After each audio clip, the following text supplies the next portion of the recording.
Muito boa noite a todos. Meu nome é Valmir Coutinho, eu sou professor de endocrinologia da PUC-Rio e diretor do Departamento de Medicina. E eu queria, em nome desse Departamento de Medicina, dar as boas-vindas a todos vocês que nos acompanham nessa conversa sobre coronavírus, uma pandemia que tem causado tantos estragos na nossa sociedade.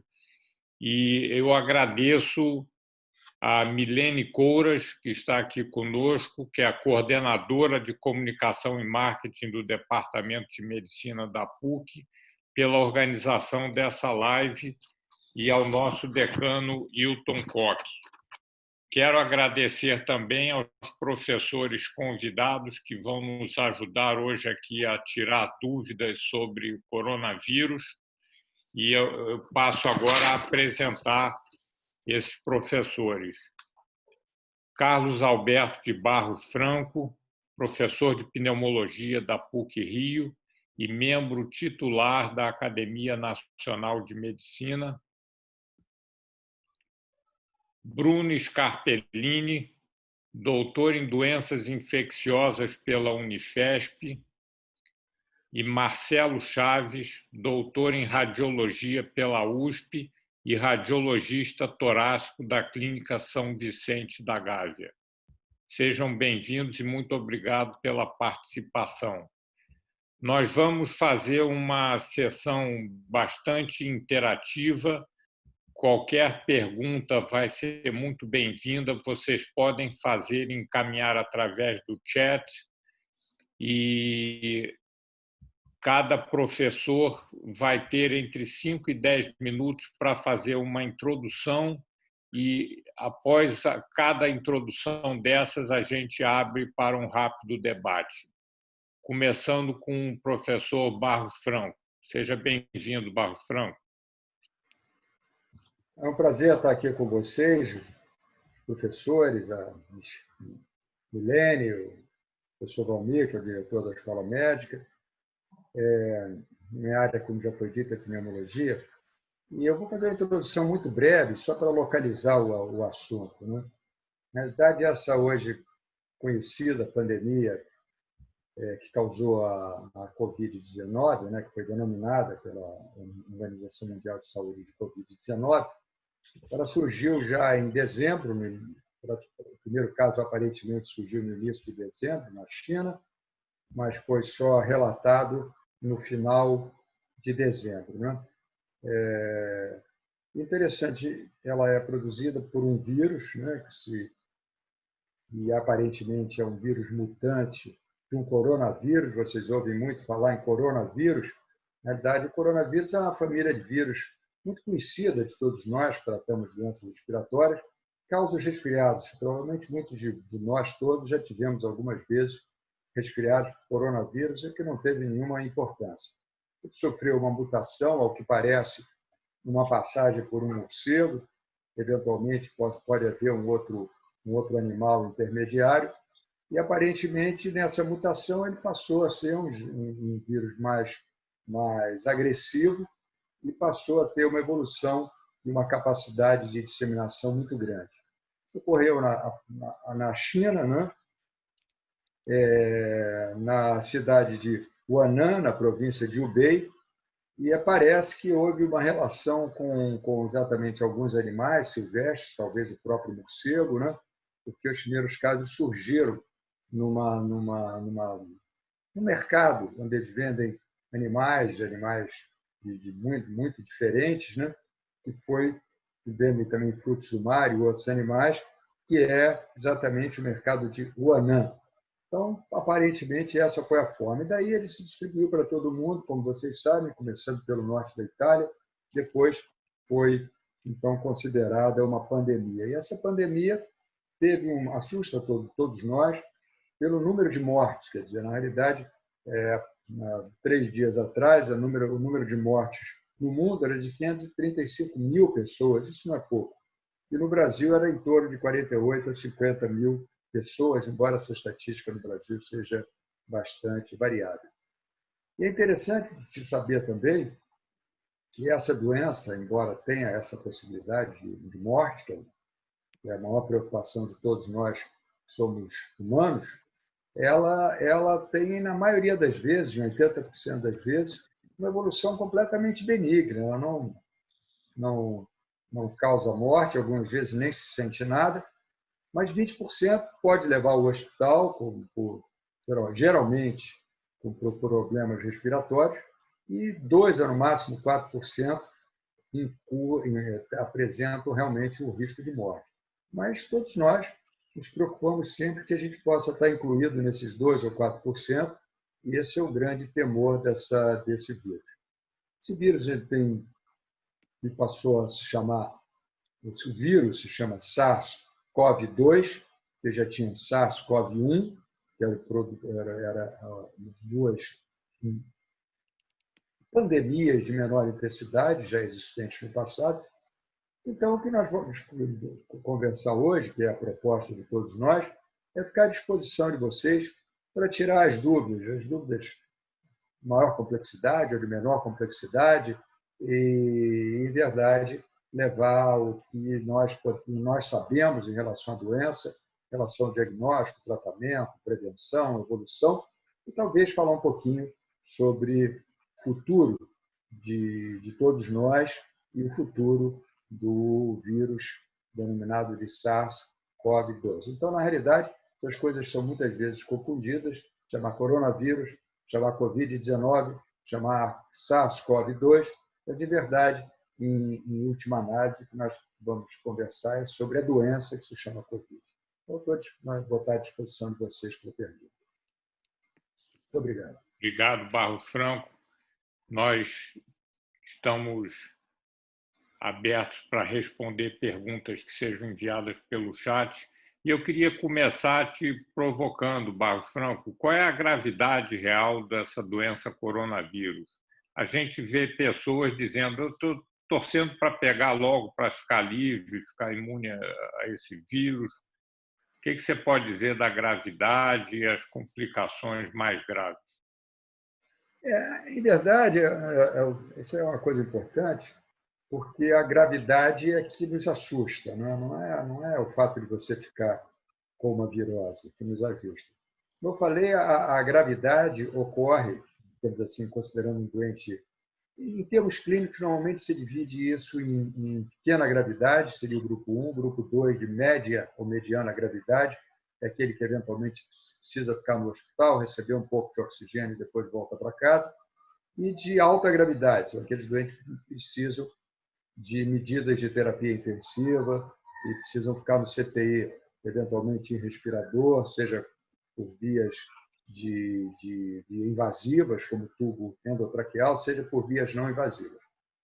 Mas todos esses doentes, portanto, os que vêm a ter maior gravidade são esses 20%. E desses 20%, em torno de 2% a 4% realmente são muito graves e alguns deles morrem. Então, na realidade, o que se deseja, digamos assim, sonho de consumo de quase todos, é que tenhamos o anticorpo e que tenhamos tido um quadro infeccioso leve, que às vezes pode ser até assintomático, uma pequena diarreia, um pouco de diminuição de gosto, alteração de olfato, e depois de 2 a 4 semanas, idealmente com 4 semanas, você faz uma dosagem de anticorpo e vê que você está teoricamente defendido. Eu digo teoricamente, porque não existe nenhuma comprovação robusta que mostre que o indivíduo, ao ter a primeira infecção, ficará defendido de uma segunda, né? Mas, teoricamente, sim. Em segundo lugar, o fato de você ter imunoglobulinas altas, que são feitas hoje em dia em quase todo o Brasil, o importante não é a quantidade de imunoglobulina, isso às vezes assusta a pessoa, mas sim a qualidade dessa imunoglobulina. Então, hoje em dia, o que nós fazemos, e já existe um teste para isso, é você ver qual é a porcentagem de imunoglobulinas que são capazes de criar um bloqueio do vírus, né? E, portanto, defesa. Mas o sonho maior, eu acho que nós vamos falar no futuro, quais são os futuros nosso, em resumo, e do vírus como um todo, que esses anticorpos podem ser circulantes, no caso, são anticorpos que e eu falo mais até um pouco medicamente, que eu acho que hoje todo mundo entende de Covid a beça, né? Todo mundo já lê no jornal e sabe tudo, já sabe ler curva de Gauss, e todo mundo já está torcendo para ela fique achatada e já sabe o que isso significa. Mas, enfim, você tem duas imunidades. A imunidade celular, que é mediada pelo linfócito, e a imunidade circulante. Então, mesmo algumas pessoas que não se identificam pelos testes atuais a imunoglobulina, frequentemente têm a sua defesa pelos linfócitos e, com isso, não pegam a doença. Então, geralmente, não é uma doença grave, geralmente, não é uma doença letal, geralmente, quando é mais grave, você consegue recuperar sem precisar ir ao CTI. Geralmente, quando você vai ao CTI e ele é bem montado, o doente sobrevive e volta para casa. Barros Franco, uma dúvida que eu tenho: muita gente tem comprado oxímetro para ter em casa, antes até que alguém contraia a doença. Na prática, que valor deve ser dado a essa leitura pelo oxímetro para um paciente, por exemplo, que pegou o coronavírus, tem um quadro de tosse, febre, e está na dúvida se tem falta de ar ou não, porque a falta de ar é uma sensação, às vezes, subjetiva, né? Qual é a valorização que deve ser dada a essa leitura do oxímetro?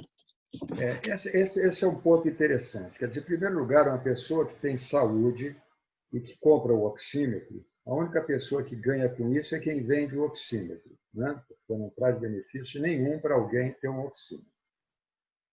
Para quem tem uma doença respiratória em progressão, que já sabe qual é o seu nível de oxigênio, isso pode funcionar para que ele informe ao médico se o seu nível está mais alto ou está mais baixo.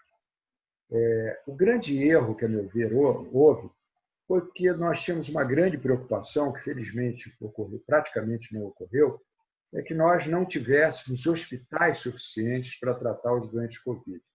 Isso realmente é uma catástrofe, porque você não sobreviver a uma doença bem tratada, enfim, faz parte do jogo, né? Mas você não sobreviver porque não foi tratado, isso é uma catástrofe. Então, em função disso, se fez uma frase que ficou famosa: fique em casa. E essa frase, a meu ver, é muito errada, porque, na realidade, a frase não é completa. A frase podia ser: fique em casa se não estiver doente. Se você estiver doente, ou seja, se você estiver com febre, com dor de garganta, com mal-estar, com falta, você tem que ir procurar um médico, em primeiro lugar, para ele dizer se isso é Covid, porque nem tudo que causa é Covid. Eu tenho acompanhado inúmeros doentes, né, que ficam em casa com pneumonia, com sinusite, com câncer de pulmão avançado. Quem está doente tem que ter uma visita médica para dizer o que ele é. Se ele for um Covid benigno, esse sim pode ficar acompanhado em casa. E se ele tiver um desconforto maior, uma grande queda do estado geral e um desconforto respiratório, ele deve voltar a esse serviço de saúde que o atendeu para fazer uma segunda avaliação, verificar se ele passou de uma fase leve para uma fase moderada e se precisa ter um acompanhamento hospitalar. Então, é uma total perda de dinheiro e de tempo você ter em casa guardado um oxímetro sem ter nenhum tipo de doença. E qual é o momento certo para esse paciente com Covid procurar o médico? Então, vamos fazer um doente Covid imaginário. Então, é um indivíduo que teve um quadro de diarreia, dor de garganta, mal-estar, febre de 37, 38, 37,5, 38, sentiu mal-estar e foi procurar um serviço de saúde. Lá, ele, por algum método, ele fez um diagnóstico de Covid, seja por um método de tomografia, seja por uma testagem de um SWAB, seja porque o quadro clínico foi muito claro que era um Covid. Esse doente vai ser acompanhado, vai ficar em casa, vai acompanhar, será orientado. Se você, em 5 a 7 dias, você vier piorando, você volta a procurar o serviço de saúde. Ao procurar esse serviço de saúde, pode ser porque ele piorou mais rapidamente ou menos rapidamente, ou se ele começou a ter um pouco de falta de ar. Isso já é muito ruim, porque quando o doente começa a ter falta de ar, ele já é uma doença moderadamente avançada. Então, esse doente tem que ir rapidamente ao médico e esse doente precisa de cuidados hospitalares, que não obrigatoriamente são CTI, mas ele vai precisar verificar se a sua oxigenação está mais baixa, está abaixo de 90%, vai ter que receber oxigênio, ele vai ter que ser orientado que ele tem que mudar de posições, isso é uma coisa hoje em dia muito, muito utilizada, chamada prona voluntária, você deitar o doente de barriga para baixo e mudar de decúbito. Ele, eventualmente, vai ser utilizado alguma das medicações, que não estão absolutamente aprovadas, mas que são usadas nesse caso, o uso de corticoide, doses, cada serviço utiliza uma dose necessária. Provavelmente ele vai usar um antibiótico, que é uma das complicações da infecção secundária que compromete esse doente e pode ser o fator que piora, e ficará aí sim acompanhado com oximetria para, se o quadro progredir, ele sofrer outros tratamentos. Geralmente são ventilação sobre máscara, chama-se ventilação não invasiva, né? No passado se indicava devia ser intubado rapidamente, isso é um grande erro. Hoje em dia já se sabe que a intubação precoce piora a sobrevida desses doentes, e muitos deles, basicamente, ficam 5 dias internados e voltam para casa muito bem, né? Então, eu acho que é importante, você sentindo alguma coisa, não fique em casa esperando ficar muito grave e correr para o hospital. Então, lembrando que nós temos outras doenças. Recentemente, eu tive um doente, que por acaso tinha voltado para São Paulo, cardiopata grave. Ele tinha falta de ar, ia ao hospital, dava um diurético ou remédio qualquer, ele melhorava. Dessa vez, ele começou a ficar com falta de ar, mas não queria ir para o hospital, porque não queria pegar a Covid. A gente pega a Covid assim. O Covid, você com os cuidados adequados, não vai pegar a Covid, porque vai fazer uma tomografia, um hemograma, um exame de sangue, outro qualquer. Então, ele não foi para o hospital, quando até que passou muito mal, foi atendido de ambulância em casa, foi para casa, foi para o Hospital de São Paulo, ele morava lá nos últimos anos, e foi levado para o CTI, foi entubado e internou. Ciência cardíaca, possível Covid, e morreu, 6 horas da manhã, atestado de óbito. Edema agudo de pulmão, possível Covid. Isso é uma catástrofe, porque isso muda completamente a estatística. Esse doente vai entrar como se fosse morto por Covid. E no dia 24 horas depois veio o teste Covid negativo. Então, ele morreu por quê? Porque ele ficou com medo do Covid, mais medo do Covid do que uma grave insuficiência cardíaca que ele já tinha. Obrigado, Barros Franco. Fica conosco que a gente vai ouvir agora o Bruno Scarpellini e depois eu quero ouvir a tua opinião e a do Bruno sobre essa polêmica do uso de medicamentos. O que, na verdade, pode ajudar o paciente com Covid? Bruno, você pode fazer a introdução agora? Obrigado pelo convite. Cá, em cima daquilo que o professor Barros Franco falou, que a doença, ela basicamente, eu diria que ela tem 5 fases, e eu vou explicar por quê, mas classicamente 3. Você tem a fase que a gente chamaria de pré-sintomática, que é onde o indivíduo ainda não desenvolveu os sintomas, mas ele está infectado e, aí, por consequência, ele poderia infectar outras pessoas. E aí eu depois cito qual é a importância de algumas medidas não farmacológicas que a gente tem aberto mão, ainda mais agora com as reaberturas, nessa fase. Depois a gente tem a fase da síndrome gripal, mencionada pelo professor Barros Franco, depois uma fase pulmonar e uma terceira fase, que é a tempestade de citocinas. Nem todo mundo vai entrar nessa fase, mas é uma fase que é como se o sistema imunológico do corpo respondesse acima da necessidade, e ele afeta não só o pulmão, mas outros órgãos chaves que nós temos, né? Acho que o professor Barros Franco mencionou algo extremamente interessante, que é sobre as imunoglobulinas. Tem um dado da UFRJ, que ainda não foi publicado, do professor Amilcar Tanuri, que na verdade é a maior quantidade de dados do mundo, não só de pacientes, mas como de amostras, onde ele mostra que 40% dos pacientes que têm uma IgG positiva, ou seja, o indivíduo fez uma síndrome gripal, teve o quadro clínico, desenvolveu o IgG, e desses 40% que tinham IgG positivo, esses 40%, tinham IgG neutralizante. Os outros 60% não tinham IgG neutralizante. Então, assim, eu hoje em dia, alguns pacientes, né, ficam, eu queria ter uma IgG, não sei se isso é uma grande vantagem, né, mas entendo perfeitamente a colocação. Acho que o Barros também falou algo importante, o professor Barros falou algo importante, que era sobre a imunidade celular, né? Hoje já se sabe que não é só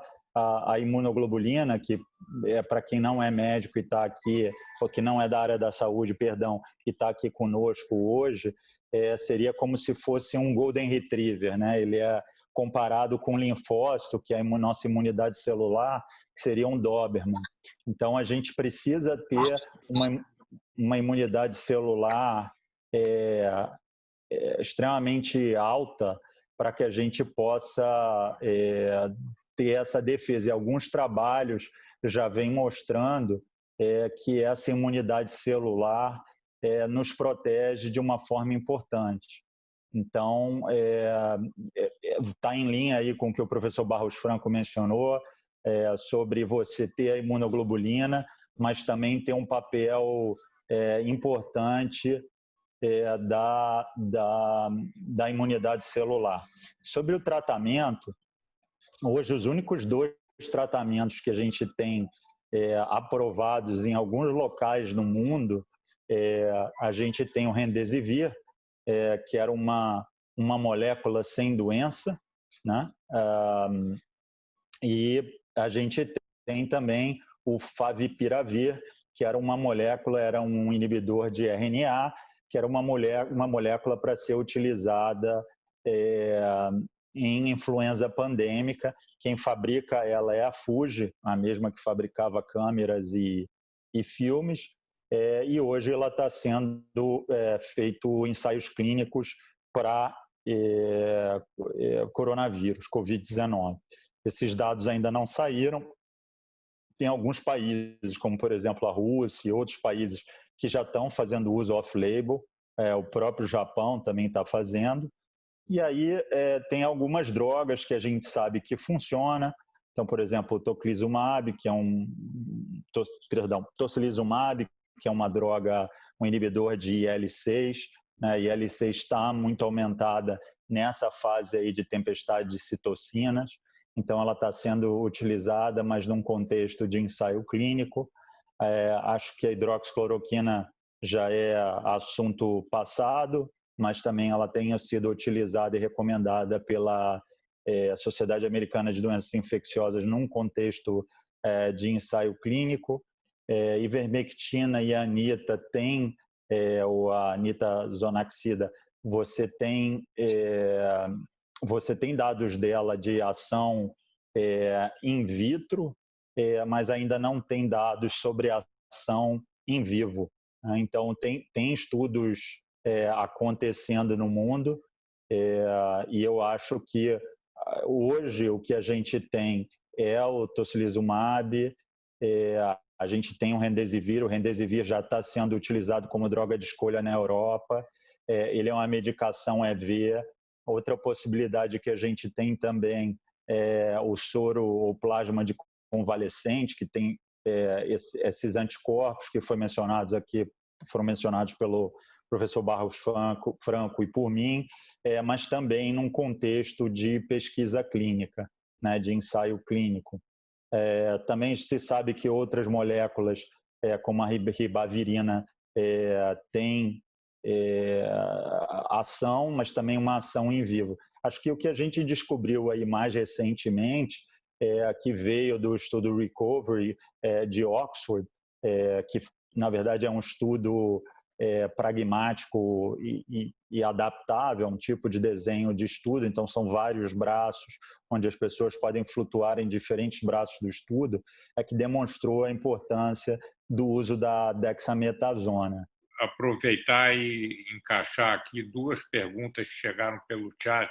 Claro. É sobre o uso da ivermectina como profilático, que muita gente tem comprado e tem tomado para evitar a doença, e eu tenho visto pessoas tomando ivermectina ainda numa fase inicial da doença também. Tem algum sentido nisso? Eu já ouvi isso acontecendo, sei que as pessoas têm utilizado em diferentes posologias, posologias de bula, posologias não de bula. A gente não tem nenhuma evidência tanto para terapêutica quanto para profilática. Acho que as pessoas utilizam o mesmo argumento do uso da hidroxicloroquina bem nas fases iniciais, onde você teria menor carga viral. Mas não vejo evidência para fazer isso, sei que o pessoal tem feito, ivermectina com anita, anita isolado, ciclos diferentes, que a gente pode garantir é que parasitose no Brasil, escabiose e sarna vai ficar um bom tempo aí extinto, bem como anemia ferropriva por parasita, né? Fora isso, acho que não. Acho que é importante também destacar, professor Coutinho, que as medidas que a gente está tomando hoje em dia de reabertura, elas têm que seguir as recomendações da Organização Mundial de Saúde para a reabertura. Essas recomendações, elas estão bem descritas no site da OMS, né? Mas, além disso, precisa que a população geral também contribua para que a gente permaneça aberto, né? Ou seja, para que a gente não abra e volte a fechar e acontecer como tem acontecido fora do país, né? Então, acho que é importante a gente usar máscara, quer seja máscara de tecido com 3 camadas, quer seja máscara cirúrgica, né? Até hoje se acredita que a transmissão é por gotículas.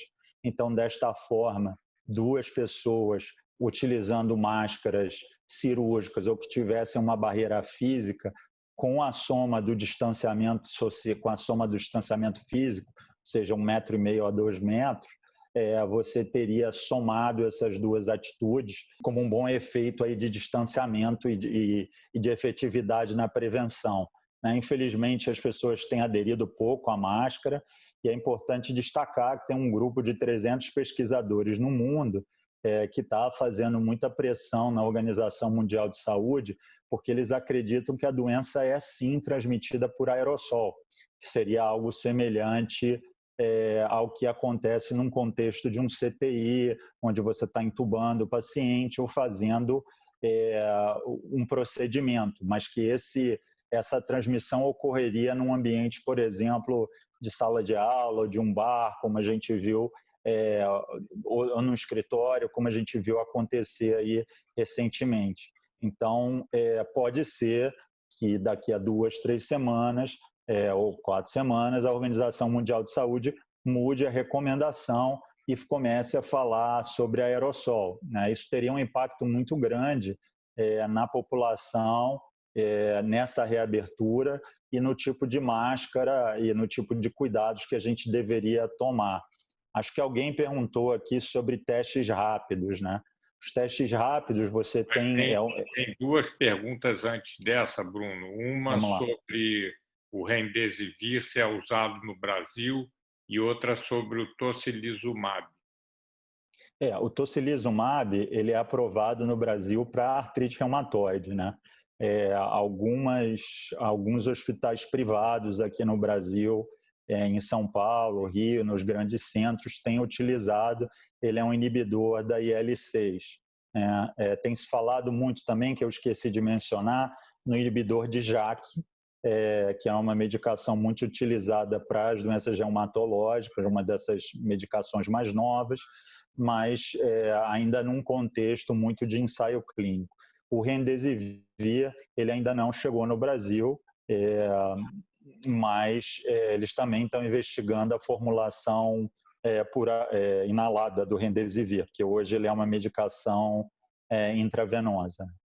Tem uma pergunta aqui da Ivana Martins, que é sobre RT-PCR, qual é a utilidade, quando você deve pedir o RT-PCR, quando deve optar por um teste sorológico?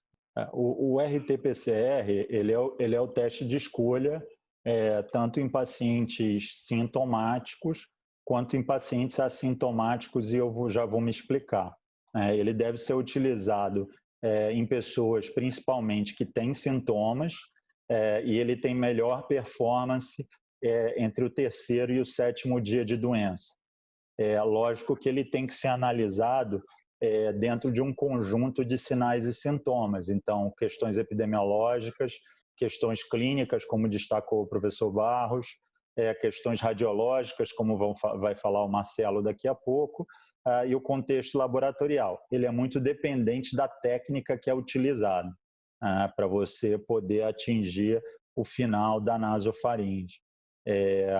Além disso, passados 7 dias, ele passa a ter pouca utilidade, né? Alguns grupos têm utilizado ele no 14º dia, junto com a ausência de sintomas por 3 dias, mais um PCR negativo, para dar alta para os pacientes, né? A partir do 7º a 10º dia, já passa a ser interessante fazer o teste de anticorpos, quer seja o teste ELISA ou quer seja o teste de quimiluminescência no sangue, IgM e IgG. Hoje em dia, no mercado, também já chegou o teste de anticorpos totais, que tem uma boa performance também e ajuda no diagnóstico a partir do 7º dia. A primeira imunoglobulina a subir ali entre o 7º a 10º dia é a imunoglobulina A, por isso que alguns laboratórios e algumas pessoas têm feito teste de IgA.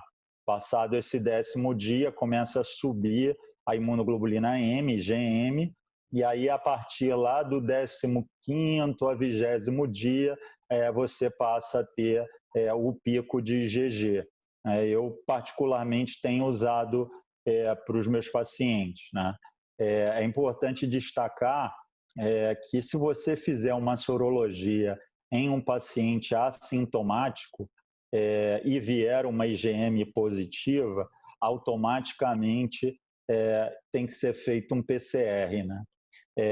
Ou se o paciente estiver assintomático e resolver fazer um PCR e o PCR vier positivo, esse paciente tem que ficar isolado por pelo menos 10 dias. Inclusive, aconteceu com um professor da escola aqui, né? Então, que ficou em observação.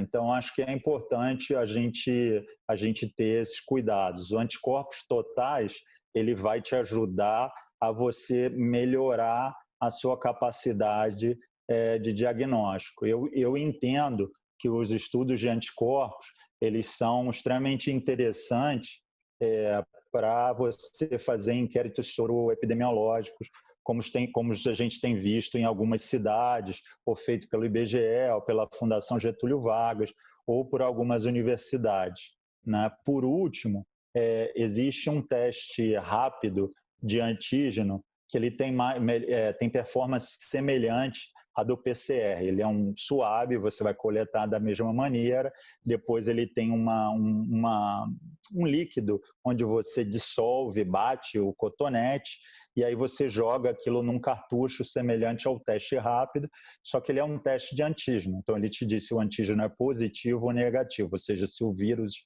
está ali ou não está ali. Isso é interessante em alguns contextos de screening em massa, porque ele o que os jogadores de futebol estão fazendo, né?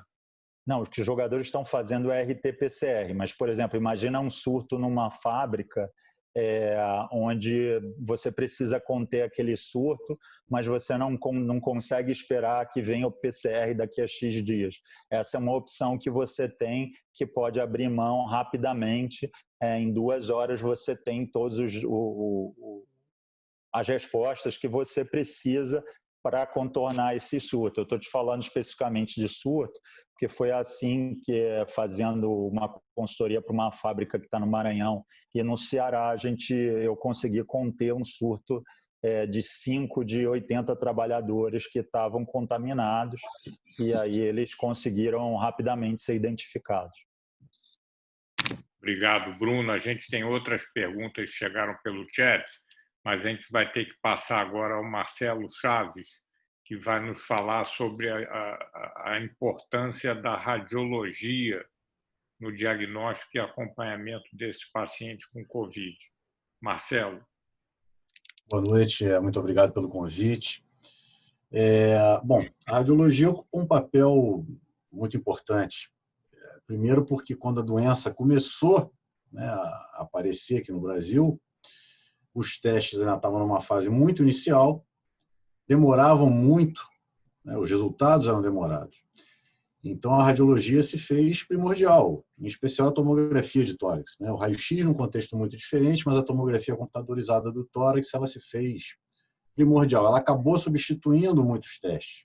O que a literatura no começo não aconselhava, que não se fizesse tomografia.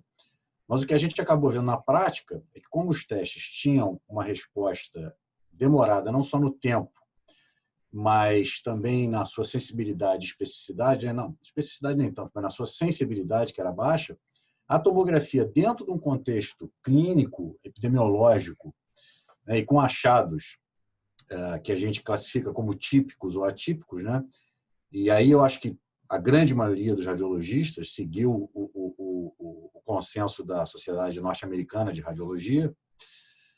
E com esses achados, quando a doença apresenta o achado típico, né, e aí eu queria deixar claro, porque eu acho que aqui a gente está falando para médicos e para a população não médica, né?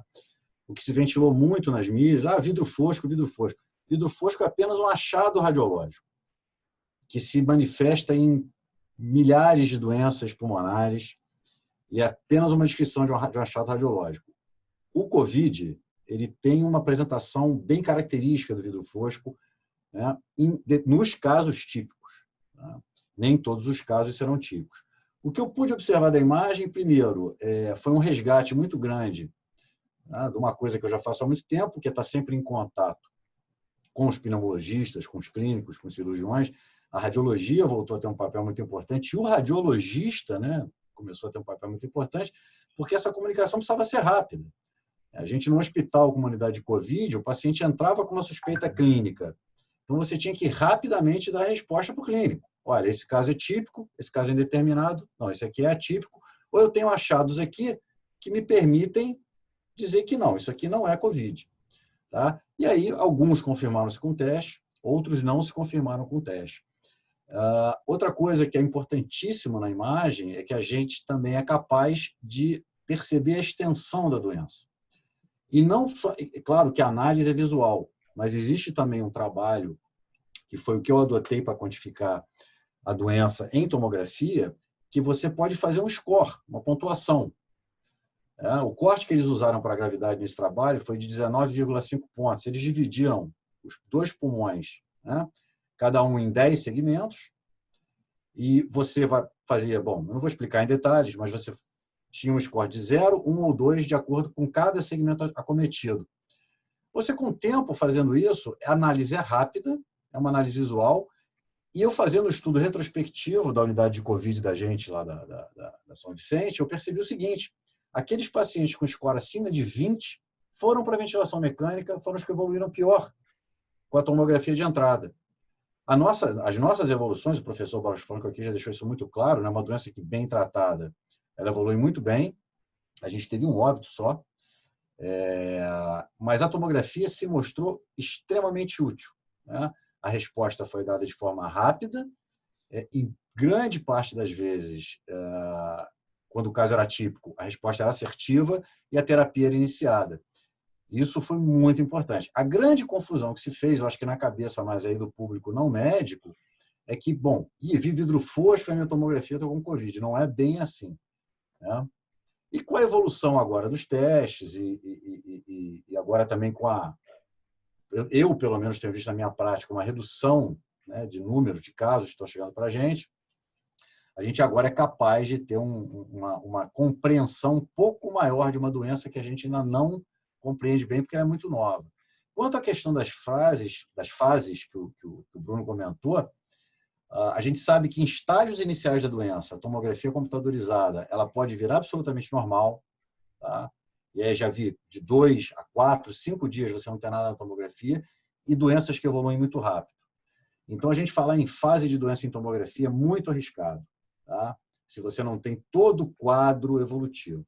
Então, o que eu gosto de mencionar na tomografia é os achados, se são típicos ou não, e quantificar. Acho que quantificar é muito importante para quem está acompanhando aquele doente do ponto de vista clínico. Obrigado, Marcelo. E eu queria te perguntar qual é o momento certo para ser feita essa tomografia, porque a gente vê que tem havido um certo abuso, né? Tem pessoas que, diante de um diagnóstico de Covid, sem qualquer sintoma respiratório, estão submetendo a tomografia. Quando é que ela é necessária e qual o momento certo de pedir? Primeiro, ela começou a ser muito pedida no início, né, Valmir, justamente por uma preocupação muito grande da classe médica dos testes não estarem vindo positivos e a necessidade de uma confirmação para você tratar aquele paciente. Isso estamos falando de 4 meses atrás, 5 meses atrás. Quando a gente olha para o paciente com o Covid agora, eu acho que você deve pedir a tomografia. Se você está, olha, eu já fiz os testes, isso não vamos falar de um paciente hipotético com uma Covid leve, né? Se ele está num quadro leve, eu acho que a tomografia é dispensável no primeiro momento, a não ser que aquele paciente, né, queira tirar uma dúvida, mas não acho o custo-benefício positivo. Eu acho a tomografia indicada para aqueles pacientes que começam a evoluir de um quadro leve para um quadro, vamos dizer, moderado, com mais dispneia, e para um quadro grave. Para esses pacientes, a tomografia se faz muito importante, porque você precisa ter um V0 para você saber a extensão daquela doença, e aí que eu digo, por isso que a gente fala de fase é complicado. Aí você vai saber a extensão da doença, e aí sim você pode fazer um acompanhamento para saber se esse paciente está de fato melhorando ou não. Sempre, sempre, isso é muito importante dizer. Em especial em doenças pulmonares, doenças torácicas, né? Com a clínica sempre muito bem estabelecida, com acompanhamento médico, não só do radiologista, mas do clínico que está acompanhando o paciente, né? O radiologista e o clínico têm que ter uma conversa muito estreita ali, tem que estar ligados um no outro, em prol do paciente. Então, eu acho que a tomografia é indicada nesses casos em que você precisa saber que manejo. Quer dizer, como é que você vai entrar com uma terapêutica num paciente, né? Porque, de repente, o paciente tem sinais de outras doenças. Como, por exemplo, vi casos aqui em paciente de câncer de pulmão, fez uma toxicidade por droga, mas fez sintomas respiratórios. Paciente fundamental que se faça uma tomografia. Não tinha sinais para Covid, tinha muito mais sinais para toxicidade pulmonar, que se mostrou uma toxicidade pulmonar por um quimioterápico. Retiramos o quimioterápico, o paciente ficou muito bem. Então, acho que nesses casos, a tomografia é muito importante. Não é para casos leves. Na minha opinião, a gente não deve fazer tomografia para casos leves, embora a gente tenha feito muitas, né? Porque, como eu disse no início, os testes ainda não estavam se mostrando muito eficientes. Obrigado, Marcelo. Tem chegado muitas perguntas aqui no chat. Eu queria voltar ao Bruno e pedir tua opinião no seguinte caso. Bruno, está aberta aí a discussão da volta às aulas, né? E os estudos mostram que crianças acima de 10 anos podem transmitir o vírus, assim como adultos. Mas crianças com menos de 10 anos, se elas estão numa casa onde os pais contraíram Covid, o que deve ser feito como conduta para rastrear a Covid nessa criança e saber se ela pode, por exemplo, voltar às aulas? Pede-se um PCR, criança assintomática. Acho que essa é a pergunta de $1 milhão, né? A gente sabe que algumas crianças não têm desenvolvido sintomas e têm adquirido a doença. Algumas crianças mais novas têm se manifestado basicamente com manifestações imunológicas importantes, quer sejam cutâneas, quer sejam articulares, quer seja cardiovascular, como o síndrome de Kawasaki. Acho que é importante as crianças, sim, serem engajadas dentro do contexto socioeducacional. Posso falar, professor Valmir, eu tenho uma filha de 8 anos, então ela já está entediada de já estar em casa, né, há mais de 100 dias. Né? Então, acho que as crianças precisam ser reinseridas. Lógico que a gente vai estar vivendo uma fase que é uma fase intermediária, que é a gente não está em isolamento, mas a gente também não está na fase pré-pandemia. Né? Eu acho que o melhor contexto, o melhor exame para responder à pergunta dessa pessoa, está ou não com Covid, é fazer um PCR ou fazer um teste rápido de antígeno. Né? É importante que as escolas, assim como as empresas têm se preparado, também se preparem com medidas de limpeza de banheiros, com limpeza de ar-condicionado, utilizando processos de filtragem, quer seja com filtro EPA, quer seja com substâncias com peróxido de hidrogênio, ou quer seja com a luz UV, fazer distanciamento social, né, fazer coortes ou bolhas, então que o grupo circule. Então você tem o grupo A, e esse grupo A está sempre junto, andando no colégio, de tal maneira que se houver um surto ali, você tenha a contenção desse surto, questionários diários de sintomas. Se esse PCR da criança assintomática dá positivo, qual é a conduta? Quando é que essa criança pode ser liberada para o convívio social? Então, esse PCR dando positivo, você tem que seguir as normas da Organização Mundial de Saúde, e a norma diz que um PCR positivo em uma criança assintomática, desde que ela se mantenha assintomática, ela ficaria em observação por 10 dias. Né?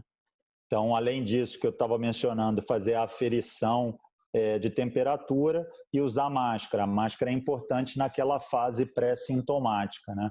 Acho que ficou faltando uma parte lá na minha explanação inicial, que eu mencionei 5 fases. Existe uma fase crônica de COVID, que pacientes têm relatado sintomas neurológicos, alguns outros com sintomas psiquiátricos, alguns outros com síndrome da fadiga crônica, que é algo que acho que a gente ainda vai aprender.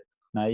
E acho que seria interessante o colégio respeitar não só o contexto pedagógico educacional, mas também respeitar esses tempos que a gente mencionou de 10 dias. Então, talvez seja interessante o mesmo grupo, a bolha que eu mencionei, ela ficar de 7 a 10 dias na escola e passar 10 dias ou 7 dias em casa. E assim ela vai fazendo esse revezamento, todo mundo de máscara. Lógico que é um desafio, porque criança é criança, vai para o recreio, vai se alimentar, etc. Obrigado. Barros Franco, você já falou sobre o momento de o paciente procurar um médico. Qual é o momento em que o médico deve internar o paciente e qual é o momento em que esse paciente precisa ser entubado? Você já disse também que agora não se entuba tão rapidamente o paciente. Eu vou responder já a sua pergunta, mas, em verdade, eu acho que o médico tem muita preocupação em responder ao paciente, especialmente na aberta, eles são todos professores da uso PUC. de produtos, remédios que não estão comprovadamente aprovados através de ensaios científicos. Para aqueles que não sabem o que é ensaio científico, que tenha robustez, é um trabalho que você divide o grupo em 2 pessoas, um toma remédio, o outro não toma remédio, como bota um pouquinho de pão dentro da pílula. O que vai tomar remédio e o que não vai tomar remédio não sabe nem o doente, nem quem examina, nem quem avalia. Isso se chama randomização. Né? E quem analisa os resultados também não sabe quem tomou e quem não tomou. Então, ao término disso, você compara as 2 populações e diz: esse remédio não teve o principal fator que se vê, a mortalidade menor ou a mortalidade menor. Esse é o principal fator, mas tem outros. Entretanto, para ser muito franco, nessa doença, não existe nenhum produto aprovado por um trabalho com este perfil. Por quê? Porque, primeiro, é difícil você, num doente muito grave, você conseguir colocá-lo numa randomização. Segundo, foi uma coisa muito rápida.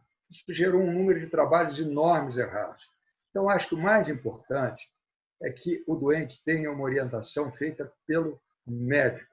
Se vai usar ivermectina, se vai usar cloroquina, se vai usar tocilizumab, se vai usar corticoide, isso tem que ser visto por um médico competente, por uma equipe médica competente, que converse essa decisão com o seu paciente e faça o tratamento que lhe parece melhor.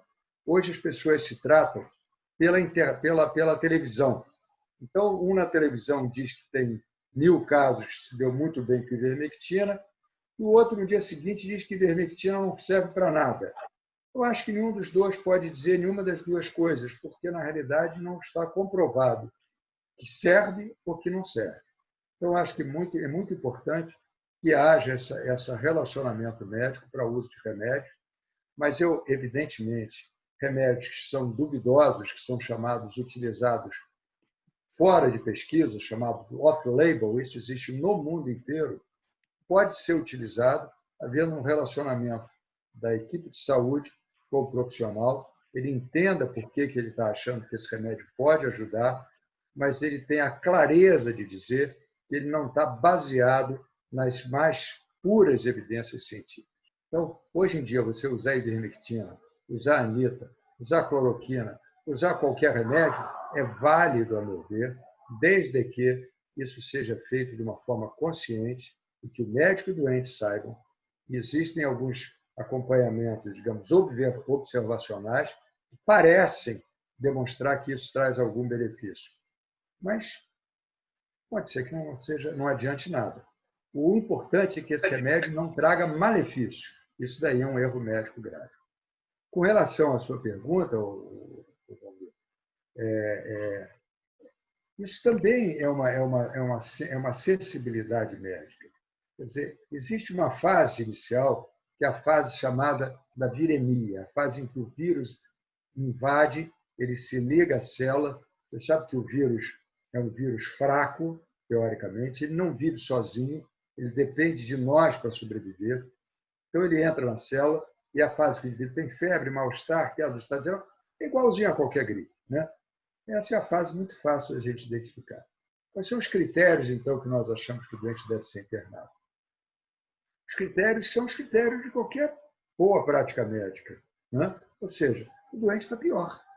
O doente está pior. Está pior por quê? Ele está com falta de ar. Está pior por quê? Porque ele não consegue comer. Está pior por quê? Porque ele está com uma diarreia que não cede a remédio nenhum. Está pior porque ele está mole, não consegue sequer se levantar, tem uma fraqueza muscular, tem uma miopatia.